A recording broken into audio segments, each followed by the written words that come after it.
অষ্টম শ্রেণীর সকল ছাত্রছাত্রীকে আমার এই ক্ষুদ্র চ্যানেলে স্বাগত। তোমরা থাম্বনেল দেখে নিশ্চয়ই বুঝতে পারছো আজকের বিষয় মানুষের খাদ্য ও খাদ্য উৎপাদন। আর এই অধ্যায় থেকে 100% কমন পেতে ভিডিওটিকে শেষ পর্যন্ত দেখো। তো চলো শুরু করা যাক। আজকের প্রথম প্রশ্ন, মৌমাছিরা ফুল থেকে কি সংগ্রহ করে? তোমরা উত্তরটা কি লিখবে? মৌমাছিরা ফুল থেকে মকরন্দ সংগ্রহ করে। তোমরা কিন্তু পূর্ণ বাক্যে লিখবে, ঠিক আছে? আচ্ছা, পরের প্রশ্ন দেখো, মৌমাছি পালন করার জন্য মৌমাছিদের যে প্রাকৃতিক ও কৃত্রিম থাকার জায়গাকে কি বলে? তোমরা উত্তরটা কি লিখবে?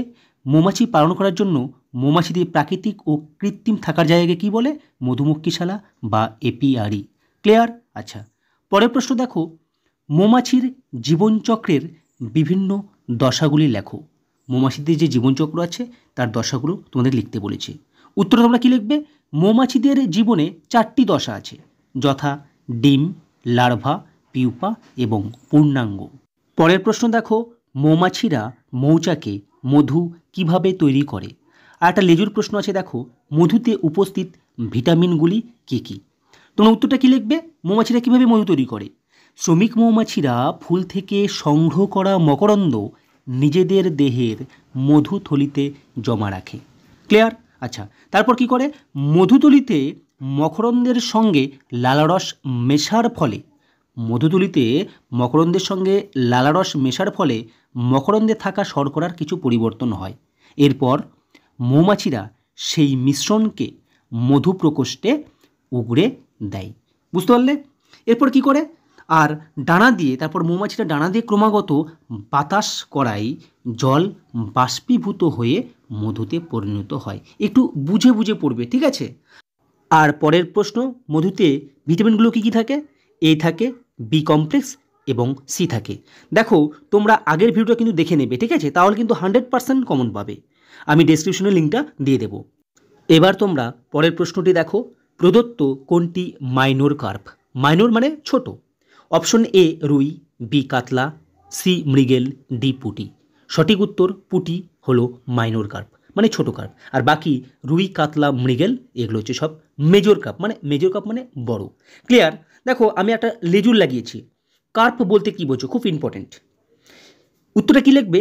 মিষ্টি জলে বসবাসকারী। মিষ্টি জল মানে আমাদের আশেপাশে যে সমস্ত পুকুরগুলো আছে না, ভেড়ি আছে, তাহলে মিষ্টি জলে বসবাসকারী যেসব মাছের মাথায় আঁশ থাকে না, অতিরিক্ত শ্বাসযন্ত্র এবং চোয়ালে দাঁত থাকে না, আর কি থাকে? দেহের ভিতরে পটকা থাকে, তাকে বলবো আমরা কার্প। আচ্ছা, কার্প কয় প্রকার? কার্প হচ্ছে 2 প্রকার, একটা হচ্ছে দেশি কার্প আর একটা হচ্ছে বহিরাগত কার্প। আচ্ছা, দেশি কার্পের মধ্যে কি কি আছে? রুই, কাতলা, মৃগেল, বাটা, পুঁটি। দেখো এগুলো হচ্ছে সব দেশি কার্প। আর বহিরাগত কার্পের মধ্যে কি কি আছে? সিলভার কার্প, গ্রাস কার্প, আমেরিকান কার্প, তাই কিনা? এগুলো সব হচ্ছে বহিরাগত কার্প। দেখো রুই, কাতলা, মৃগেল এগুলো সব বড়, তার মানে মেজর কার্প। আর বাটা পুঁটি হচ্ছে মাইনর কার্প। অপশন থাকতেই পারে, তাই না? আচ্ছা, যদি পরীক্ষায় আসে মেজর কাপ আর মাইনর কাপের মধ্যে পার্থক্য কী, তোমরা কিন্তু এই উত্তরটা লিখবে যে মেজর কাপ হচ্ছে বড়, আকারে বড়, আর মাইনর কাপ হচ্ছে আকারে ছোট।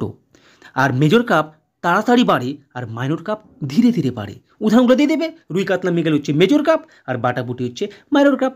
ক্লিয়ার? আচ্ছা, এবার দেখো পরের প্রশ্ন দেখো, পলিকালচার কাকে বলে? তোমরা উত্তরটা কি লিখবে? 3 ধরনের দেশি কার্পের সঙ্গে 3 ধরনের বহিরাগত বা বিদেশি কার্প একই পুকুরে চাষ করাটাই হলো পলিকালচার বা নিবিড় মিশ্র চাষ, ঠিক আছে? আচ্ছা, পরের প্রশ্ন দেখো, ডিম উৎপাদনকারী একটি মুরগির জাতের নাম বলো। শুধুমাত্র ডিম উৎপাদন করবে। তোমরা উত্তরটা কি লিখবে? লেগহর্ন ও মিনর্কা, ঠিক আছে? আচ্ছা, পরের প্রশ্ন দেখো, মাংস উৎপাদনকারী।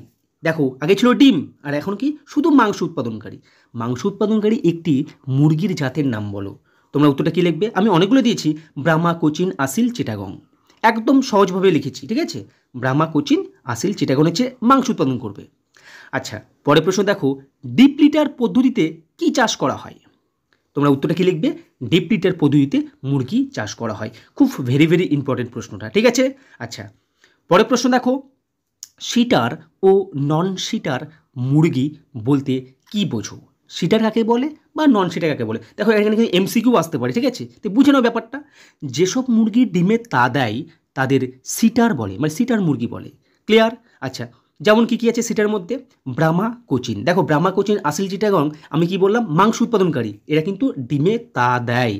আর যেসব মুরগি ডিমে তা দেয় না তাদেরকে বলে নন সিটার। আমি লিখলাম না, তোমরা বুঝতে পারলে তো? যেসব মুরগি ডিমে তা দেয় না তাদেরকে বলে নন সিটার। একটি মুরগি নন সিটার, লেঘন। ক্লিয়ার? আচ্ছা, পরের প্রশ্ন দেখো, ব্রয়লার জাতের মুরগি কিভাবে পাওয়া যায়? আমরা যে পোলট্রি মুরগি খাই, এটা কীভাবে পাওয়া যায়? দেখো উত্তরটা কী লিখেছি, কর্নিশ জাতের একটা পুরুষ এবং সাদা প্লাইমাউথ জাতের একটা স্ত্রী মুরগির মিলনে এই ব্রয়লার জাতের মুরগি পাওয়া যায়। ঠিক আছে, একটু বুঝে বুঝে পড়বে। আর ভিডিওটি ভালো লাগলে ছোটো একটা লাইক সাবস্ক্রাইব করে নিও, যাতে পরবর্তী ভিডিওগুলো তোমরা সঠিক সময়ে পেয়ে যাও।